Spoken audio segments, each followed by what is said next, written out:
Before we begin today's story, a quick request. If you enjoy hearing how ordinary people stand their ground against HOA bullies and neighborhood tyrants, please consider subscribing to our channel. Your support helps us bring you more unbelievable true-style dramas, and you won't want to miss the next twist. Now, let's get into today's story. The first time I set foot on the land my grandfather left me, I thought I was stepping into a time capsule. The weathered farmhouse stood like a sentinel on the edge of the valley, its porch boards creaking beneath my boots just as they had under his half a century earlier. The property wasn't glamorous, not by the suburban standards that had begun swallowing up the countryside, but it carried something no money could buy: history. Every field stone in the old walls, every fence post leaning under the weight of decades, every tree that stretched its branches across the gravel driveway whispered of a family that had built and protected this land long before the new development came creeping over the ridge. When I inherited the property, I had no idea it would become the battleground for the nastiest neighborhood war I would ever face. I thought it would be a place of retreat, a quiet refuge where I could rebuild my life after a messy divorce and the implosion of a career that had once seemed unshakable. I traded a high-rise apartment and endless conference calls for the sound of cicadas on summer evenings and the slow rhythm of rural mornings. For the first year, everything felt like paradise. I renovated the farmhouse, clearing out the cobwebs of decades. I repainted shutters, fixed the sagging barn roof, and watched as the neglected orchard behind the house began to bloom again. It wasn't easy work, but it was satisfying. The kind of work that made you sleep hard and wake up grateful. Then came the subdivision. A developer named Daniel Cross bought up 80 acres just beyond my back pasture. Within a year, the rolling hills had been bulldozed into grids of asphalt streets, lined with 50 identical houses. They called it Maple Grove Estates, though the only maple trees left were the few they'd left standing to decorate the entrance sign. The families that moved in were mostly decent people.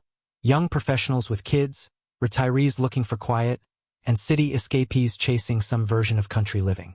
But in every new neighborhood, there's someone who mistakes a title on a committee for a crown on their head. For Maple Grove, that person was Caroline Whitaker. She drove a spotless black Lexus SUV, wore tennis whites even when she wasn't on the court, and within 6 months had maneuvered herself into the presidency of the newly formed HOA. Her reputation spread quickly. Fines for anyone who dared to plant flowers not approved by the color committee, letters for leaving trash bins visible for more than 30 minutes, and threats for homeowners whose kids' bikes cluttered driveways. At first, I figured I was safe. My farmhouse wasn't part of their cookie-cutter kingdom. It had stood on its own for more than 60 years before Maple Grove existed, and my deed showed no mention of HOA obligations. But power-hungry people rarely stay within their boundaries. It started with letters.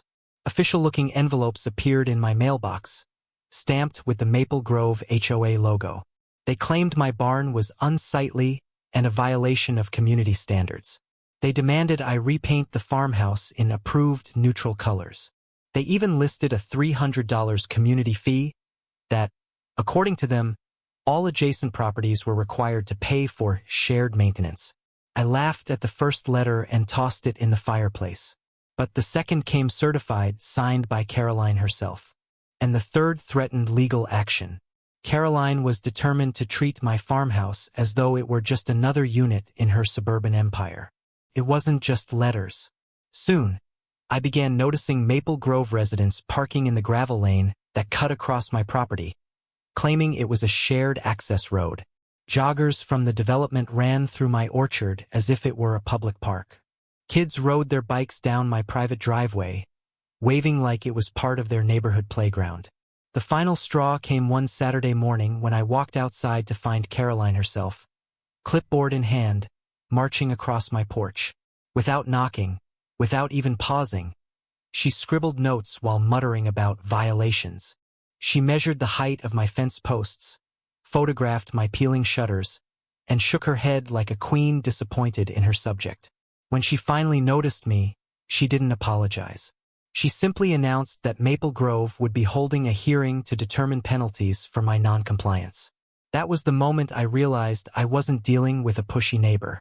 I was dealing with a tyrant who thought her HOA had unlimited reach. Most people would have hired a lawyer right then. But I remembered something my grandfather had told me when I was a boy. Land holds secrets if you know where to look. He always said the county courthouse kept more power than any lawyer's office. I decided before I spent a dime on legal fees, I'd dig into the history of my property. If Caroline wanted a war, she might be walking onto a battlefield she didn't even know existed. That Monday, I drove to the courthouse. The records room smelled of dust and old paper, the kind of smell that tells you you're about to find something important. I pulled deed after deed, survey after survey, going back more than a century. Most were ordinary boundary lines, tax payments, inheritance transfers. But then I found something unusual. A notation from 1958 referencing an easement agreement tied to a defunct farming co-op. The language was vague, but it mentioned exclusive access rights to a parcel that looked suspiciously like the gravel lane Caroline's residents had been using as their personal street. I kept digging. The deeper I went, the more layers of history peeled back. It turned out my grandfather's property wasn't just a farmhouse on a few acres.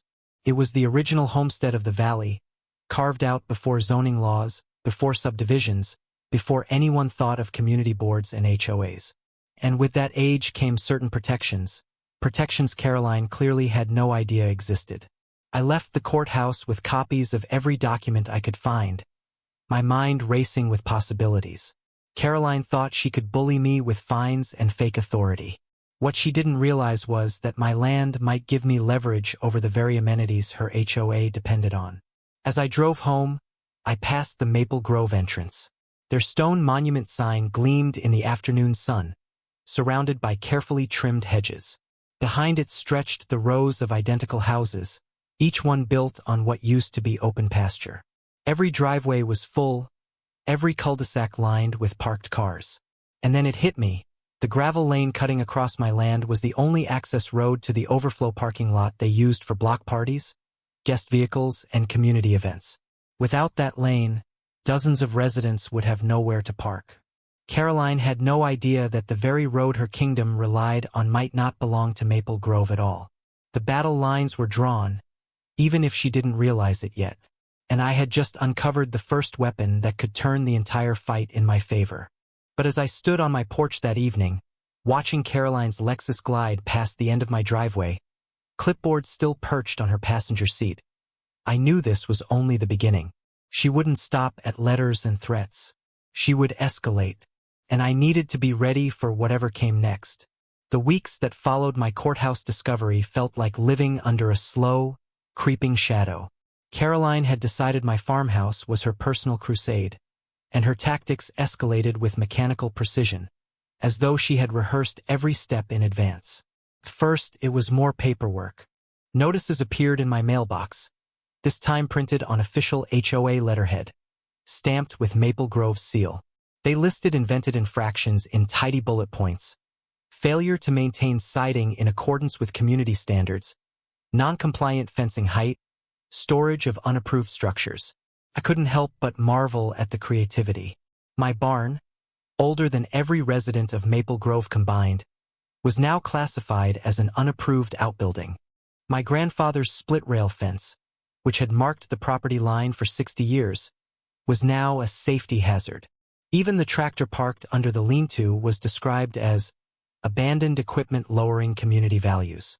I ignored the notices at first, tossing them onto the growing pile in my study. But Caroline wasn't satisfied with sending letters into the void. Soon, certified envelopes began arriving, each requiring a signature.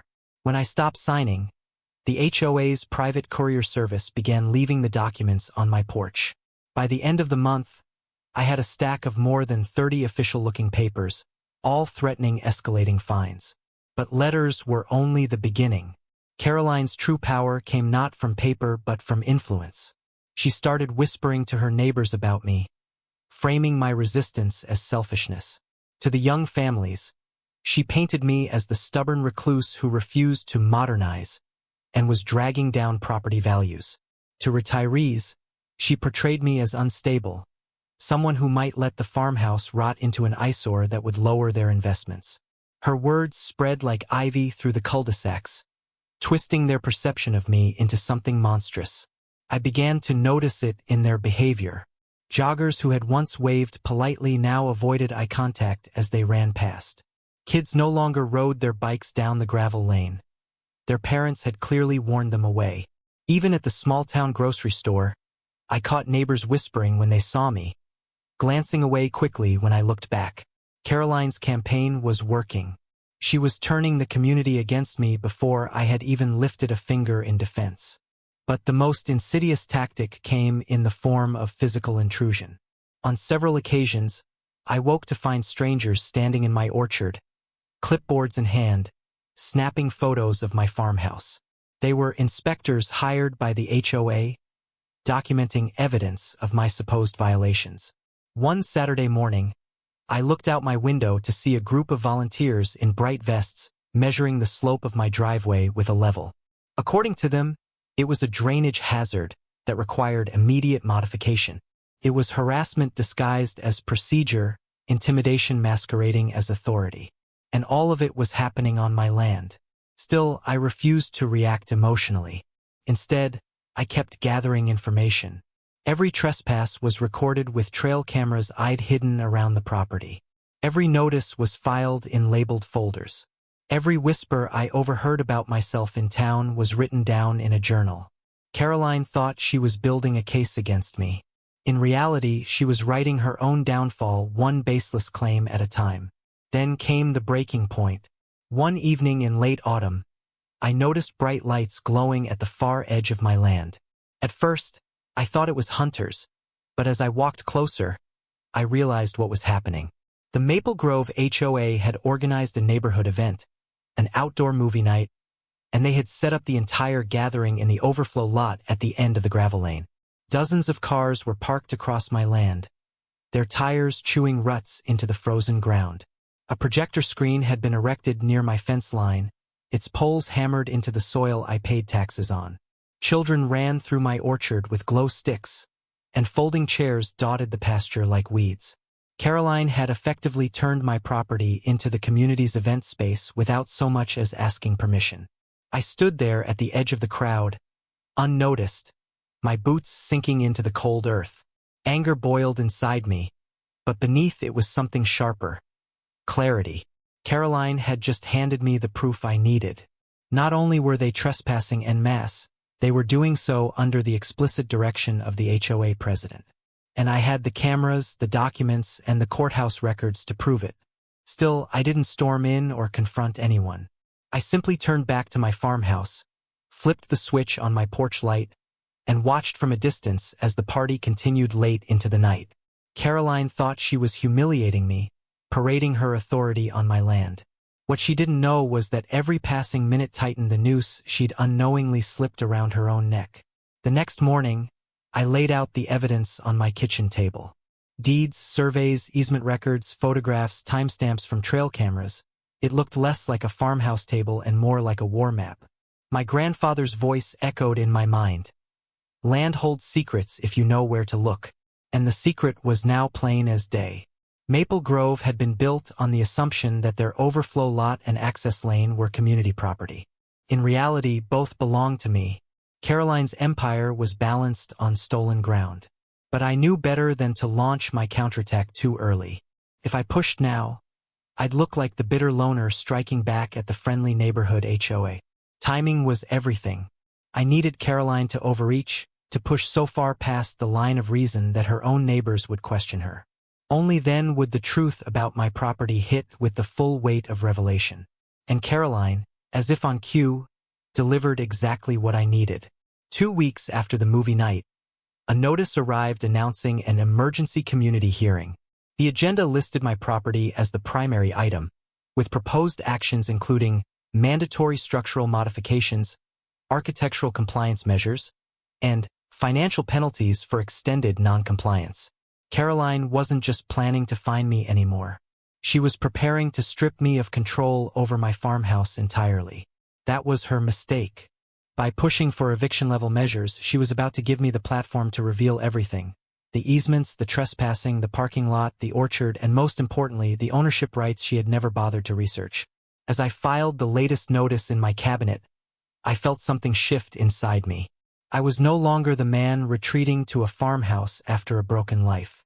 I was the heir to land that carried more weight than Caroline could possibly imagine. The farmhouse was no longer just a refuge. It was the cornerstone of a battle that would expose every flaw in Caroline's empire. And I was ready to fight. The night of the emergency community hearing arrived with the tension of a storm gathering on the horizon.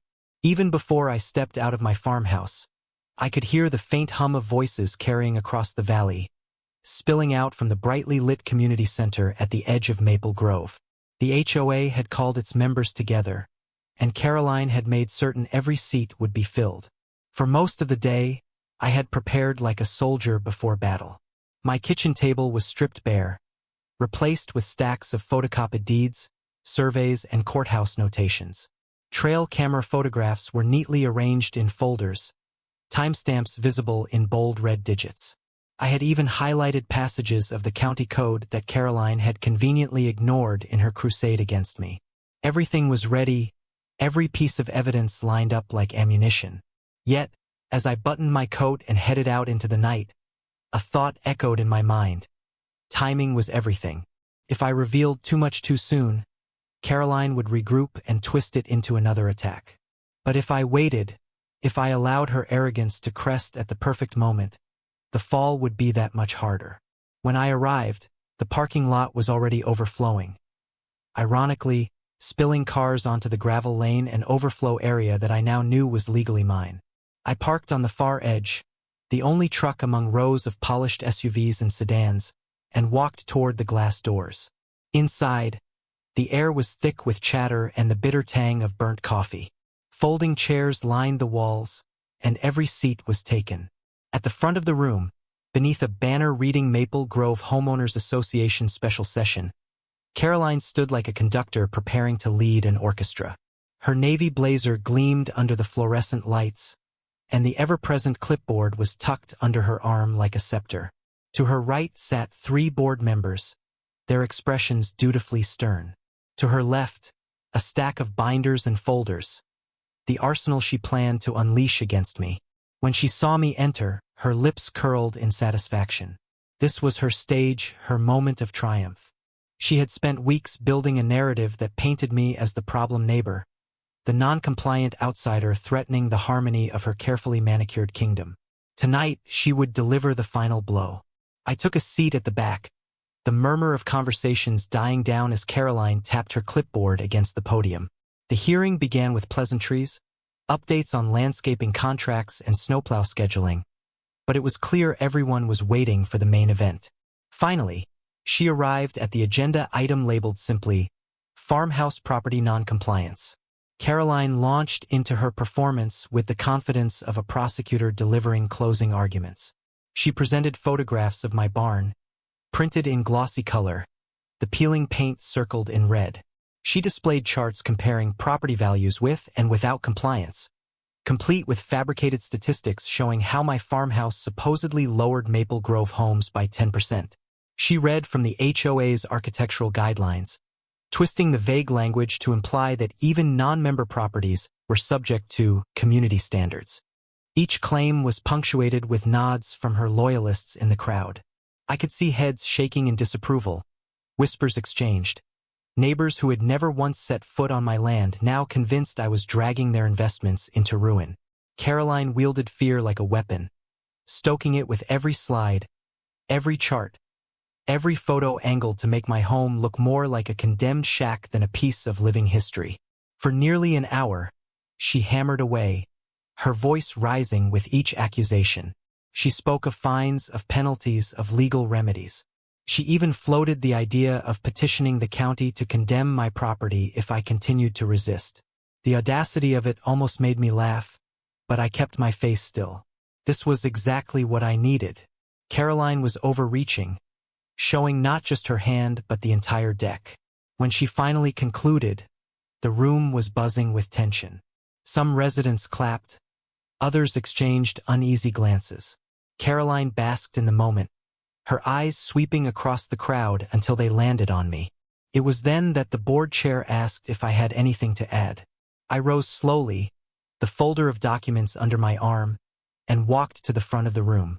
Dozens of eyes followed me, some curious, some hostile, most uncertain. Caroline stepped aside reluctantly, her smile fixed but her knuckles white against her clipboard. I didn't raise my voice. I didn't match her theatrics.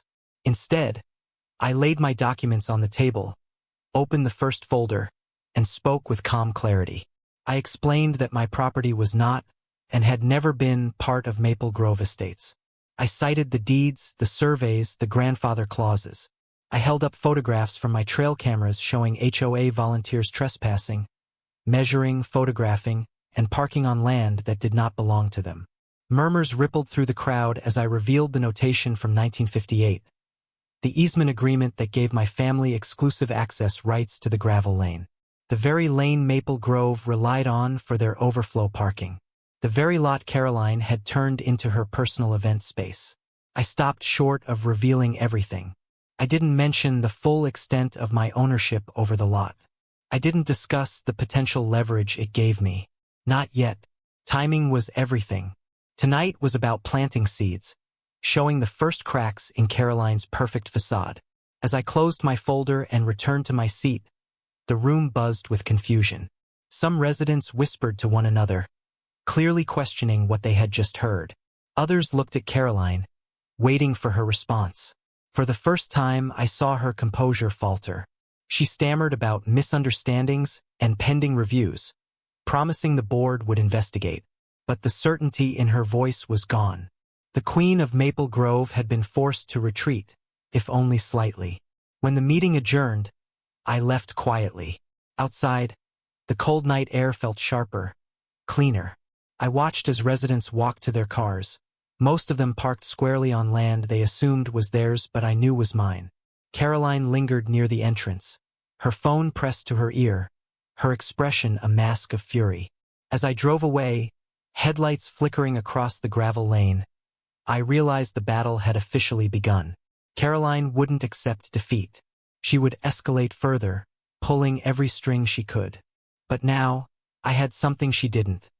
The truth, and the patience to let it ripen into a weapon sharp enough to end her reign once and for all. And I knew one thing with absolute certainty. The hearing was just the opening skirmish. The real war for control of Maple Grove was only beginning. Caroline did not take humiliation lightly. The moment the hearing ended, she shifted into a new gear, determined not just to win but to crush me under the weight of her influence. Her carefully manicured authority had been dented in front of her subjects, and for someone like her, that was intolerable. The next phase of her war was no longer about enforcing community standards. It was about personal revenge. The first signs arrived in whispers. At the town diner where I usually grabbed coffee, conversations hushed when I walked in. Clerks at the hardware store who once greeted me warmly now offered polite but distant nods. Even the cashier at the feed store, who had known my grandfather, avoided eye contact. Caroline had begun a smear campaign, one built not on letters or fines but on rumor.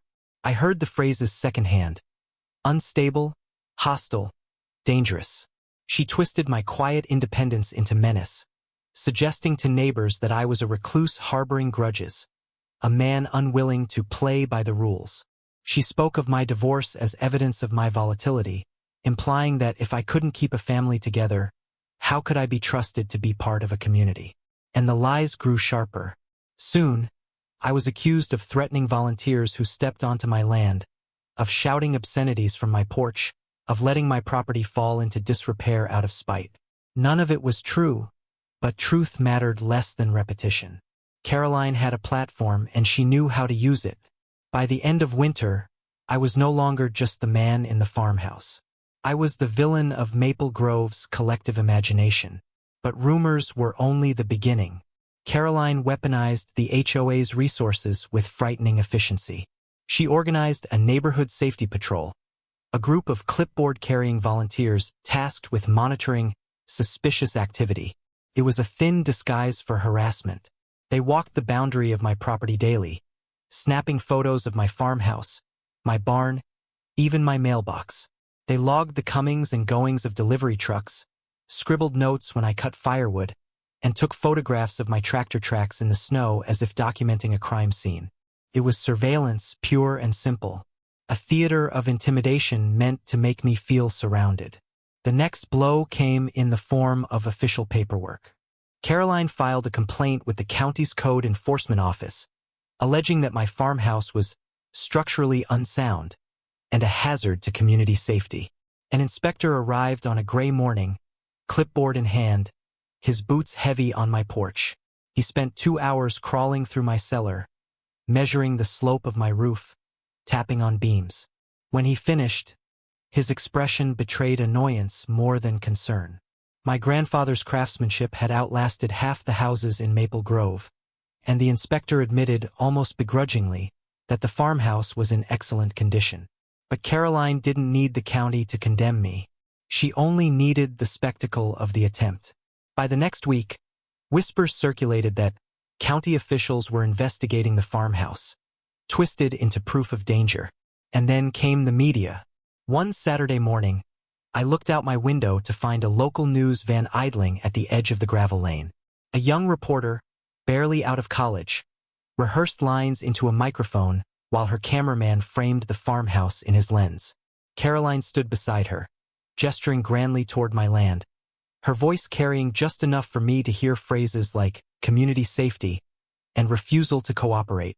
That clip aired on the evening news, edited to make me look like a hostile squatter defying the will of an entire neighborhood. Caroline smiled sweetly into the camera, portraying herself as the reasonable protector of Maple Grove, burdened by the unfortunate necessity of dealing with an uncooperative neighbor. But what she didn't realize was that every escalation only strengthened my resolve. With each harassment, each lie, each public spectacle, she dug herself deeper. Because while she played theatrics for cameras and committees, I was quietly building my arsenal of truth. In the evenings, I returned to the courthouse. Dorothy, the aging clerk who had guided me through my first search, became my unlikely ally. She had a memory like a vault and knew where to find records that hadn't been touched in decades. Together, we sifted through dusty survey maps, handwritten notations, and forgotten boundary disputes. That's when I discovered the second secret. Buried in the archives was a survey from 1947, mapping not only the homestead but the water rights attached to it. Unlike most properties in the county, my grandfather's land carried something extraordinary: riparian rights extending into the creek that fed the entire valley. On the surface, it seemed minor, a narrow stream winding through fields and woodlets. But according to the documents, those rights extended downstream, encompassing the pond at the edge of Maple Grove where the HOA had built its so-called community park. In other words, the pond was mine. Every summer picnic, every fishing trip, every child's swim lesson hosted by the HOA had taken place on water my family owned. Caroline had been charging fees for access, collecting money for dock maintenance, and advertising the pond as a Maple Grove amenity, all without legal claim. I left the courthouse with trembling hands, copies of the survey pressed tightly against my chest. If the gravel lane was a lever, the pond was dynamite. Caroline's entire narrative rested on the HOA's supposed stewardship of shared resources. But in truth, the HOA had been trespassing, profiteering, and deceiving its own residents for years. Still, I kept the discovery to myself. Timing was everything. I would not reveal the pond yet. Not until Caroline's arrogance reached its peak. That peak came faster than I expected. In early spring, another letter arrived, heavier than the rest. This one bore the letterhead of a law office, Bradley, Pearson & Cross. Caroline had hired an attorney. The letter accused me of willful noncompliance, demanded immediate payment of $12,000 in accumulated fines, and threatened foreclosure proceedings if I failed to comply. It was the boldest bluff yet. The HOA had no authority over my land, no legal standing to impose fines, and no right to threaten foreclosure. But to the untrained eye, the letter looked official, terrifying. Caroline wasn't just escalating. She was gambling everything on intimidation. I filed the letter neatly in my growing archive, then sat at my kitchen table, staring out at the orchard. Caroline believed she had cornered me. She thought her smear campaign, her media stunts, and her legal posturing would finally drive me into submission. But what she didn't understand was that she had walked blindly into a trap of her own making. Because while she was busy building her false case, I had been quietly assembling the truth. The deeds, the surveys, the photographs, the footage, and now the pond. And soon, at the next community gathering, I would reveal the full scope of what my grandfather had left me. The farmhouse was not an eyesore. It was the cornerstone of rights that stretched deeper and farther than anyone in Maple Grove imagined. And when the truth came to light, it wouldn't just shatter Caroline's authority. It would dismantle the foundation of the entire HOA. Caroline's decision to bring in lawyers marked a turning point in the battle. Up until then, her tactics had been confined to HOA bluster, amplified by rumor and intimidation. But the arrival of an embossed letter from a law office was designed for one purpose: fear. She wanted to rattle me into submission, to make me believe she had the machinery of the legal system on her side. The letter demanded immediate payment of $12,000 in accumulated fines for noncompliance, along with daily penalties of $500 until I rectified violations. It threatened foreclosure on my farmhouse, as though her HOA had any claim over property older than her entire subdivision. To most people, such a letter would have been terrifying. To me, it was confirmation that Caroline was running out of cards to play. I studied the letter carefully. The firm, Bradley, Pearson & Cross, was a small outfit that often handled property disputes for developers. They weren't heavyweights, just opportunists who knew how to write intimidating stationery. Their argument was flimsy, citing HOA bylaws that never applied to my land in the first place. But Caroline was banking on appearances, not substance. If her neighbors saw that she had lawyers involved, it would bolster her image as a leader who would stop at nothing to defend their property values. What she didn't realize was that by escalating to legal threats, she had opened a door she couldn't close. Lawyers lived in a world of documentation, contracts, and records. And that was a world where I now held all the high ground. I responded not with panic but with preparation. I doubled down on my courthouse visits, working with Dorothy to dig deeper into every corner of my grandfather's legacy. The dusty drawers of property records yielded more surprises. Not only did the farmhouse carry riparian rights over the pond, but it also included an obscure clause granting priority use rights over utility access running through the valley. That meant the water line and electrical easements that fed Maple Grove crossed my property under my family's original deeds. In simple terms, Caroline's empire depended on infrastructure that passed through land I controlled. The discovery was staggering. Between the gravel lane, the overflow lot, the pond, and the utility rights, I wasn't just holding isolated leverage points. I was holding the framework that supported the entire neighborhood. Caroline had been so obsessed with paint colors and mailbox heights that she had overlooked the foundation of her kingdom, and I had quietly uncovered every crack. But I wasn't ready to reveal it all yet. Timing mattered. Caroline's ambition would push her to set the stage for me, and when she did, the truth would hit harder than anything I could orchestrate alone. In the meantime, her retaliation grew uglier. The smear campaign intensified. Flyers appeared on community bulletin boards warning residents about dangerous individuals resisting community safety standards. The HOA's Facebook group buzzed with doctored photos of my farmhouse, edited to make it look abandoned and decayed. Anonymous posts suggested I was hoarding weapons, preparing to lash out in violence. The lies piled higher each week, fed by Caroline's relentless whispering. But cracks were beginning to show. Some residents had grown uneasy after the last hearing, when I'd revealed the easement records. They had expected a clean victory, a public shaming of the stubborn outsider. Instead, they'd glimpsed uncertainty in Caroline's authority. And uncertainty is poison to dictatorships. I knew from the sideways glances at the grocery store that not everyone believed Caroline's narrative anymore. Some people wanted answers. They just didn't dare ask them publicly yet. That moment came sooner than expected. Caroline, eager to cement her control, announced a grand spring community meeting, promising updates on neighborhood finances, future development, and, unsurprisingly, an agenda item devoted entirely to my supposed violations. She distributed flyers door to door, ensuring every family knew attendance was mandatory. She even secured the presence of a county sheriff's deputy to maintain order, an unsubtle attempt to portray me as a potential threat. The stage was set for her victory lap, but she didn't realize she was building the platform for her undoing. I spent the week before the meeting in meticulous preparation. I cataloged every document, the deeds, the surveys, the pond rights, the utility clauses. I printed photographs from my trail cameras showing HOA trespassing during the movie night and other events. I highlighted Caroline's own signatures authorizing activities that had taken place on my land. Most importantly, I had Dylan Pike, the son of the surveyor who mapped the valley decades earlier, confirm every measurement with GPS precision. His equipment didn't just prove my claims, it made them undeniable. Numbers didn't lie, and Caroline couldn't argue with satellite-verified coordinates. By the time the day of the meeting arrived, my farmhouse looked less like a home and more like a command center. Stacks of binders, maps rolled into tubes, digital files backed up on drives. It wasn't just evidence. It was an arsenal. When evening came, I drove to the community center with quiet determination. Once again, the parking lot overflowed into the gravel lane, my gravel lane.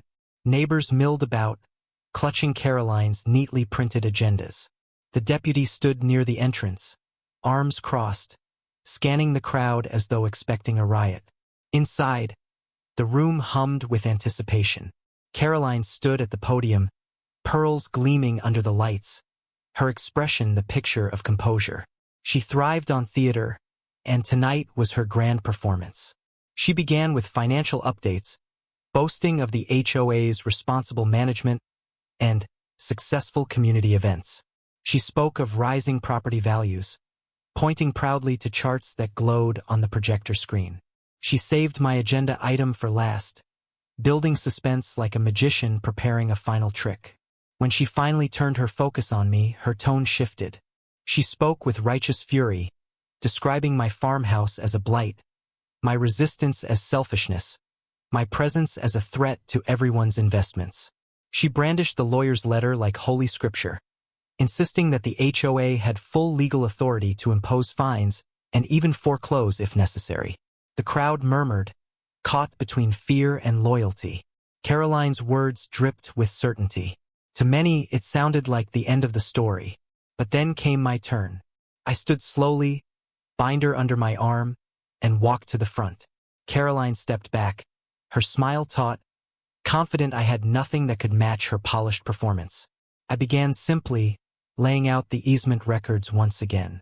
The gravel lane and overflow lot, I explained, were not community property but part of my deed. I held up photographs of parked cars, of HOA events, of Caroline herself standing on land she had no right to use. Gasps rippled through the room. Then I opened the next folder, the pond rights.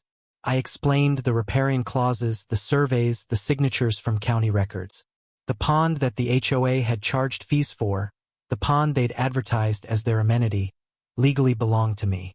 I presented receipts of membership fees, proof of trespassing, and financial statements showing just how much the HOA had profited from water it didn't own. The room shifted from murmurs to outrage. Faces turned toward Caroline, eyes wide with betrayal. I stopped short of revealing the utility rights. That card would wait. Tonight was about shaking the foundation, not dropping the entire house. As I closed my binder, silence hung heavy in the air. Caroline's mask cracked, her knuckles white as she gripped her clipboard. She stammered something about misinterpretations and outdated surveys. But her voice faltered. The certainty that once carried her had vanished. I returned to my seat, calm, collected. Around me, neighbors whispered fiercely, no longer about me but about her. The spell was broken. Caroline was no longer the queen defending her kingdom. She was the usurper caught stealing from her own subjects. But I knew she wouldn't accept defeat. People like Caroline never did. She would retaliate again, doubling down, desperate to salvage her crumbling empire. And when she did, I would be ready with the final weapon, the discovery that gave me control over the very lifelines of Maple Grove. The fallout from the spring community meeting rippled through Maple Grove like shockwaves after an earthquake. By the time I returned to my farmhouse that night, I knew the balance of power had shifted. For the first time, Caroline's grip on her neighbors had slipped. The looks I saw in that room, wide eyes, furrowed brows, whispers passed between husbands and wives, told me the narrative she had spun was unraveling.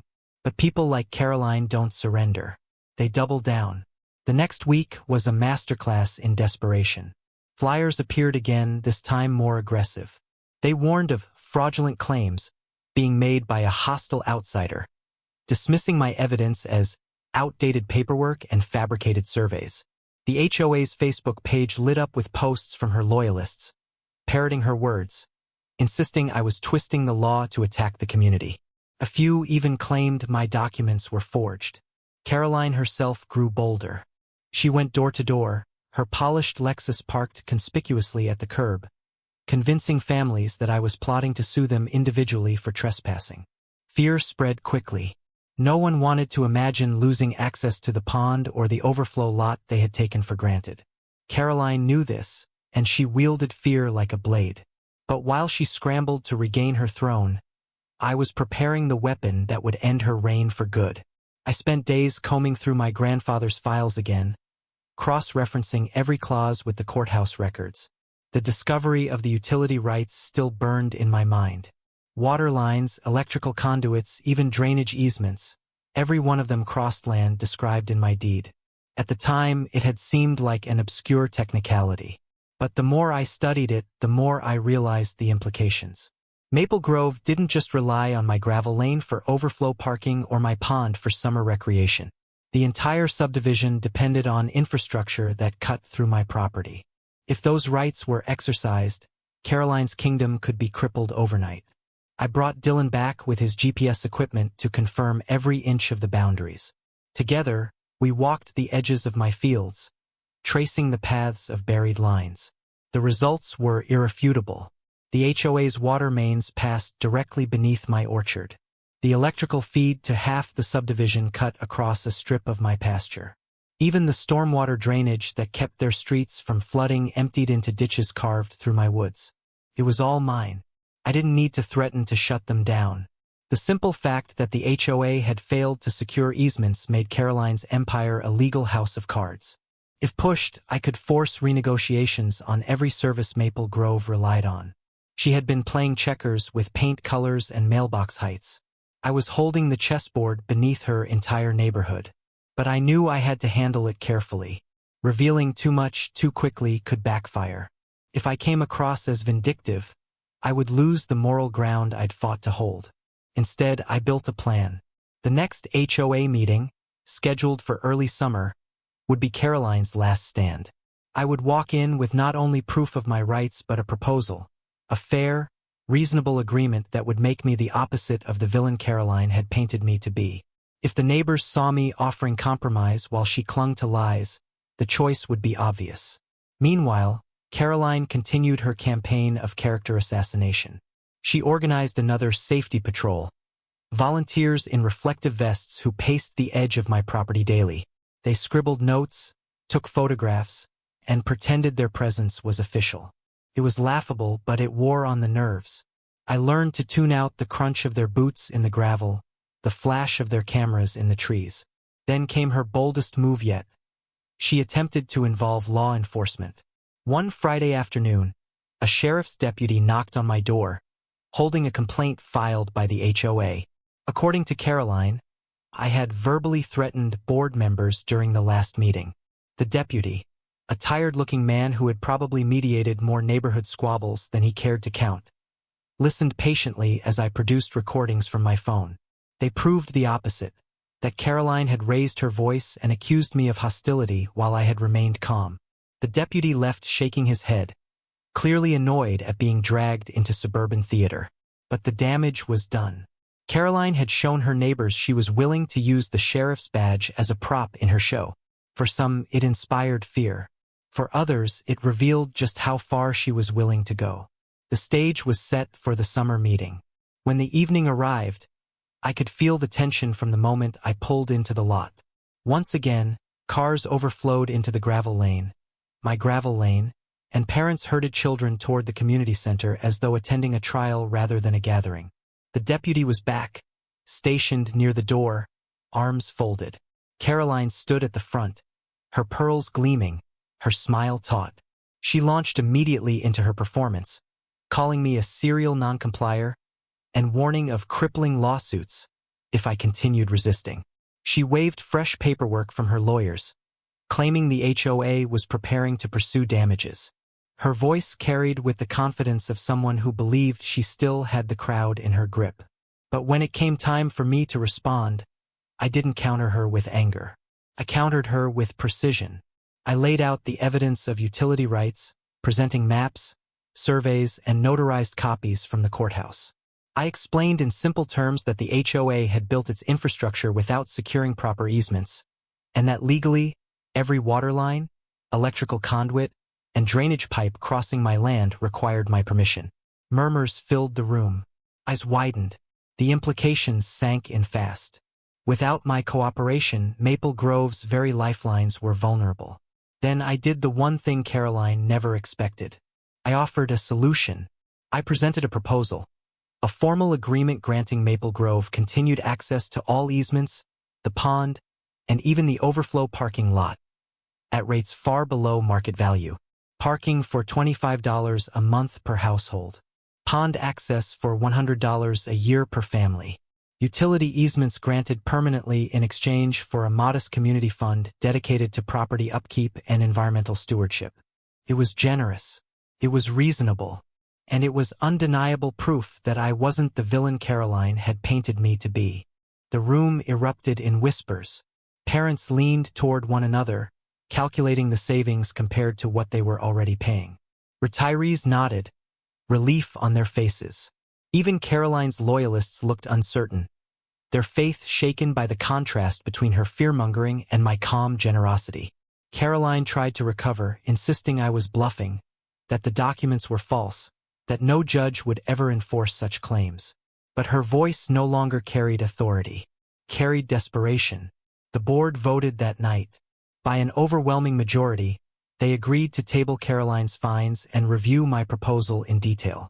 It wasn't full victory yet, but it was the beginning of the end. Caroline's power, once absolute, was crumbling. As I walked out of the community center, the deputy gave me a small nod.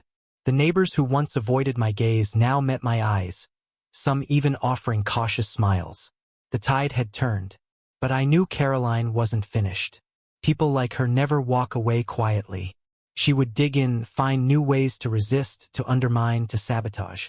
What she didn't realize was that her own secrets were about to come to light, because while I had been researching deeds and easements, others in Maple Grove had been keeping records of a different kind.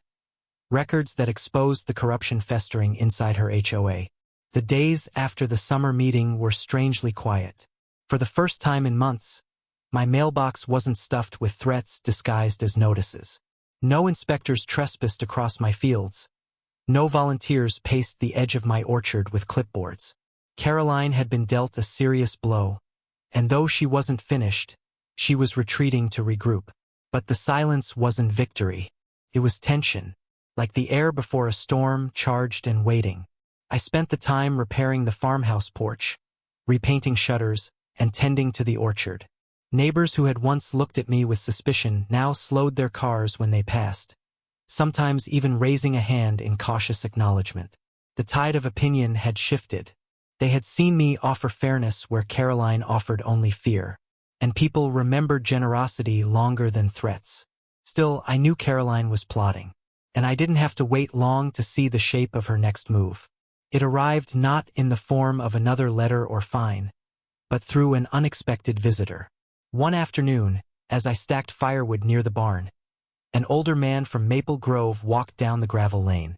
His name was Walter, a retired accountant who had moved into the subdivision with his wife to escape city noise. He carried a leather-bound notebook under his arm, and his steps were heavy with hesitation. He introduced himself politely, and then, after glancing around to make sure no one else was nearby, handed me the notebook.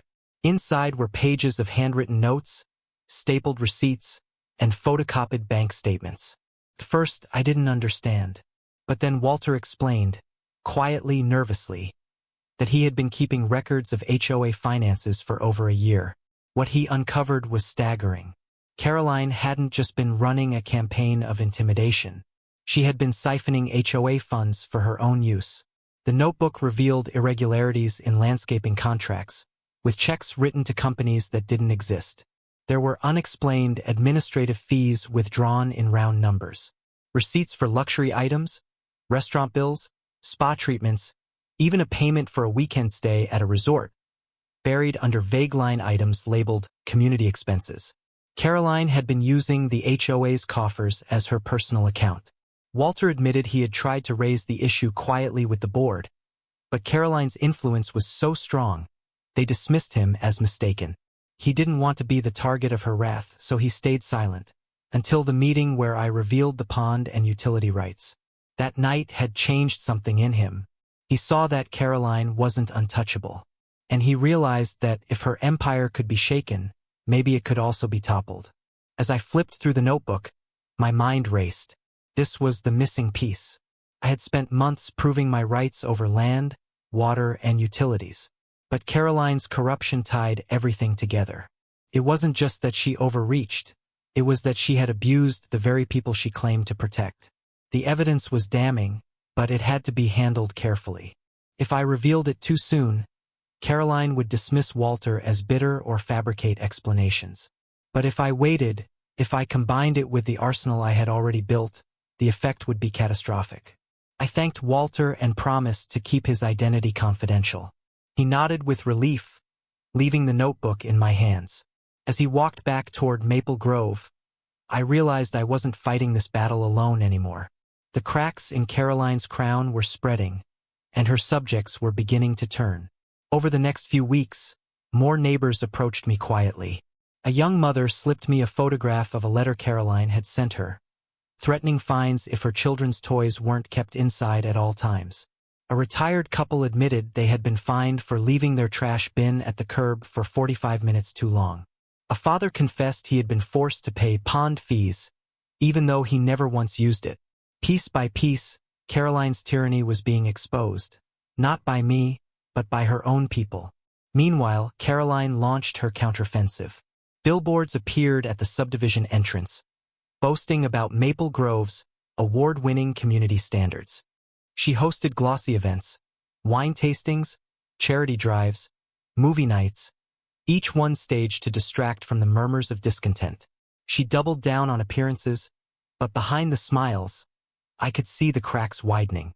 The breaking point came when she tried to impose a special assessment fee on every household, claiming it was needed for emergency community improvements.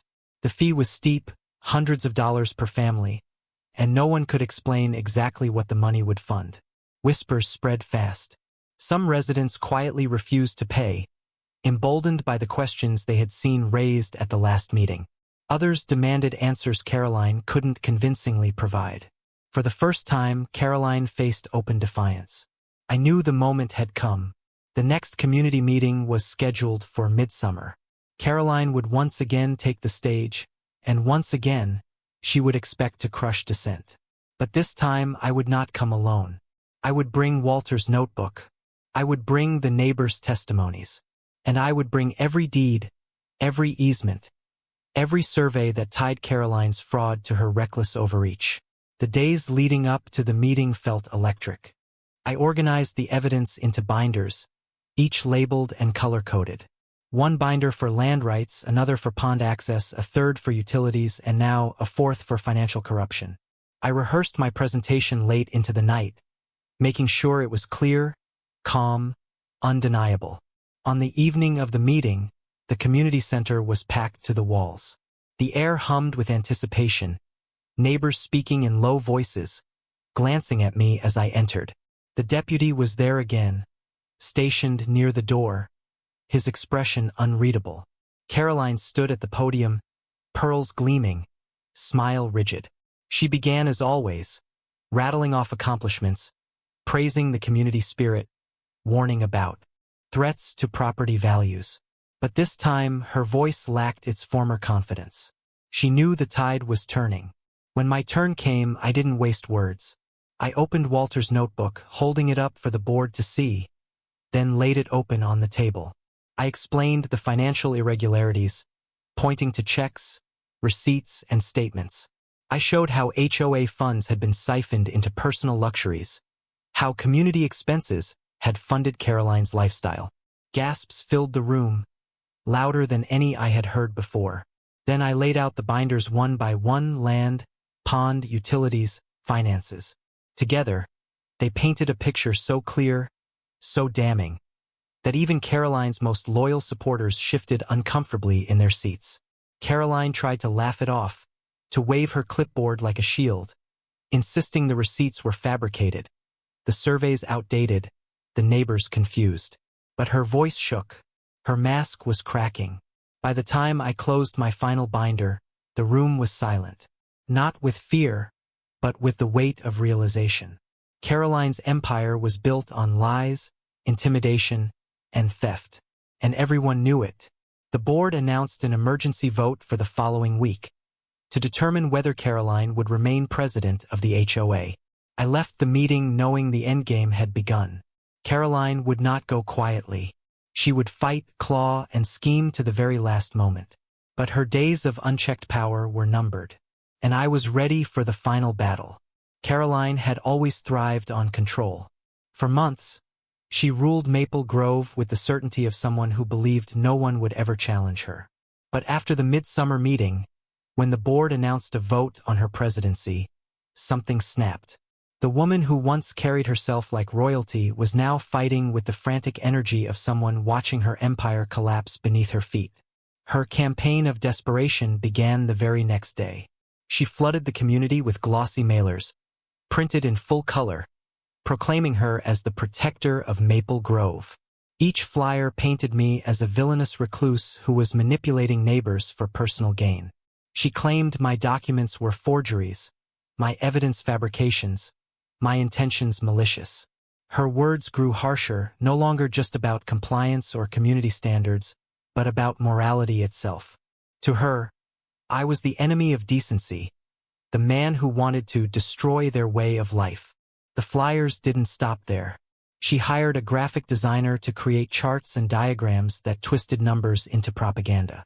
One page showed property values plummeting if I was allowed to exploit easements. Another depicted me as a shadowy figure pulling puppet strings over neighbors' homes. It was cartoonish, almost laughable. But fear has a way of gripping even the most rational people when it's dressed up in official language and flashy images. Then came the smear campaigns online. The HOA's Facebook group became a battlefield. Caroline posted daily, accusing me of everything from tax evasion to animal cruelty. Her loyalists echoed her words, turning the page into a chorus of outrage. Some neighbors pushed back, timidly at first, then more boldly, demanding proof. But their posts were quickly deleted, their accounts banned by moderators handpicked by Caroline. It was no longer a debate. It was an echo chamber, carefully curated to amplify her paranoia. But Caroline wasn't content with flyers and Facebook posts. She escalated into open sabotage. One morning, I awoke to find graffiti spray-painted on the side of my barn. The words were crude, the letters jagged and angry. That same week, several of my fence posts were knocked down, my mailbox smashed with a blunt object. Trail cameras caught shadowy figures, hoods pulled over their heads, slipping onto my property at night. I reported the vandalism to the sheriff, who shook his head and promised to look into it. But I knew Caroline's fingerprints were all over it. Whether she directed it outright or simply incited her loyalists into action, the result was the same: fear through intimidation. Yet even in her desperation, Caroline was blind to the bigger picture. Because while she poured energy into painting me as a monster, her own neighbors were growing weary of the chaos. Parents who once avoided me now stopped their cars to apologize for the flyers. Elderly residents whispered to me in the grocery store, admitting they no longer trusted Caroline. And Walter, the accountant who had handed me the notebook of financial irregularities, told me quietly that more neighbors were reaching out to him, ready to share their own stories of fines, threats, and lies. Caroline's grip was slipping not because of me, but because of her own excess. The week before the vote, Caroline staged her grandest spectacle yet. She rented a banquet hall at a nearby hotel and invited every Maple Grove resident to a community appreciation gala. The event was dressed in opulence. Chandeliers, catered food, even a string quartet hired to play softly in the background.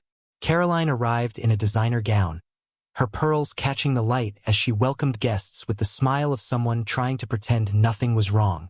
But beneath the glitter, the cracks showed. The gala wasn't funded by donations or sponsors. It was paid for with HOA funds, the same funds she had already been accused of misusing. Walter confirmed it days later, shaking his head as he showed me the receipts. Caroline had emptied nearly $10,000 from the community account to host a party meant to secure her throne. It was the most brazen act of all. Instead of repairing her image, it cemented her downfall. When the night of the vote arrived, the community center was overflowing. The air buzzed with tension, neighbors whispering in corners, glancing nervously at Caroline as she stood near the podium. The deputy was there again, but this time his presence felt less like a guard against me and more like a safeguard against the chaos swirling around her. The vote was conducted by secret ballot, slips of paper dropped into a locked box at the front. Caroline had spent weeks whipping her loyalists into a frenzy, promising them that I would strip them of their homes, their values, their peace. But I had spent months showing them patience, evidence, and fairness. The decision wasn't really about me anymore. It was about whether they still believed in Caroline. When the ballots were counted, the result was undeniable. Caroline was removed as president of the HOA by an overwhelming margin. For a moment, silence hung heavy in the room. Caroline stood frozen, her clipboard clutched tightly, her knuckles white. Then, like a mask shattering, fury spread across her face. She denounced the vote as fraudulent, accused the board of conspiring against her, and stormed out of the community center, her heels striking the floor like hammers. But even as she fled, I knew it wasn't over. People like Caroline don't fade quietly into the background. They don't retire gracefully or accept defeat with dignity. They burn every bridge, claw at every wall, and drag everyone they can into the flames of their downfall. That night, as I sat on my porch watching the lights of Maple Grove twinkle in the distance, I knew the final act was still to come. Caroline had lost her crown, but her desperation would drive her to extremes. She would not go quietly, and when she made her last furious move, I would be ready to end this war once and for all. Caroline's removal as HOA president should have been the end of it. Most people, faced with overwhelming rejection from their neighbors, would retreat in embarrassment, licking their wounds in private. But Caroline was not most people. For her, power was oxygen. Losing it wasn't just a setback, it was suffocation. And people starved of oxygen don't fade quietly. They thrash, they claw, they destroy. In the days following the vote, Maple Grove felt lighter. Neighbors walked their dogs without the ever-present tension of being fined for leash length. Children played in driveways without fear of letters arriving in the mail. Parents waved at me as I passed, some even stopping to thank me for standing firm. For the first time, I sensed genuine community, not the forced order Caroline had imposed. But in the background, Caroline plotted. It started with anonymous letters slipped under doors. They warned that the vote had been illegitimate, that the new board was corrupt, that I was colluding with county officials to seize Maple Grove property. The letters were unsigned, but the phrasing was unmistakable. Self-righteous, venomous, dripping with paranoia. Next came the lawsuits. Caroline, acting alone now, filed personal claims in small claims court against me, against the HOA board, even against individual neighbors she suspected of betrayal. None of them held water. Each was dismissed in turn. But the act itself revealed her unraveling mind. She wasn't fighting for victory anymore. She was lashing out to cause pain. And then she crossed the line. One night, just past midnight, I woke to the sound of engines outside. I stepped onto my porch and saw headlights moving across my orchard. At first, I thought it was trespassing teenagers again, but as I walked closer, the truth chilled me to the bone. A pair of trucks idled near the pond, their beds loaded with construction equipment. Figures moved quickly, unloading fencing materials, posts, and heavy tools. Caroline had returned to claim what she insisted was hers. She wasn't content with flyers or lawsuits anymore. She had brought hired hands to erect a fence around the pond, on my land, under my rights, as if sheer force could rewrite the law. I stood in the shadows, watching as they hammered posts into the soil, their breath visible in the cool night air. Caroline barked orders from her Lexus, her pearls glinting even under the truck lights. Her voice carried the frenzy of someone unhinged, convinced that if she acted boldly enough, no one would dare stop her. But this time she had gone too far. I called the sheriff. And unlike the petty complaints she had filed in the past, this was different. This was criminal trespass, destruction of property, and attempted theft. Within 20 minutes, 2 deputies arrived, their cruisers illuminating the orchard in flashes of red and blue. The workers froze. Caroline, however, tried to command the deputies as if they were her personal enforcers. She waved papers in the air, her old lawyer's letters, the same ones already dismissed, insisting she had authority. But the deputies weren't fooled. They had seen her antics before. This was different. This was blatant. The workers scattered, abandoning posts and tools as the deputies confronted Caroline. She raged, shrieked about conspiracies, accused the entire county of corruption. But her words no longer held weight. The deputies escorted her away, not as a president or leader, but as a trespasser under arrest. By morning, word had spread through Maple Grove like wildfire. Neighbors gathered at the pond, staring at the half-finished fence, the abandoned tools, the deep ruts in the soil. Caroline's empire had collapsed not in a blaze of triumph, but in the humiliation of flashing lights and handcuffs. The board called an emergency session that week, not to argue over fines or violations, but to repair the damage she had caused. They voted unanimously to dissolve many of the HOA's most restrictive rules, stripping away the layers of control Caroline had used as weapons. For the first time, Maple Grove began to look less like a dictatorship and more like a neighborhood. As for me, I stood quietly at the edge of it all, watching. My farmhouse remained, weathered but strong, just as my grandfather had left it. The orchard swayed in the wind, the barn doors creaked, and the pond shimmered in the afternoon sun.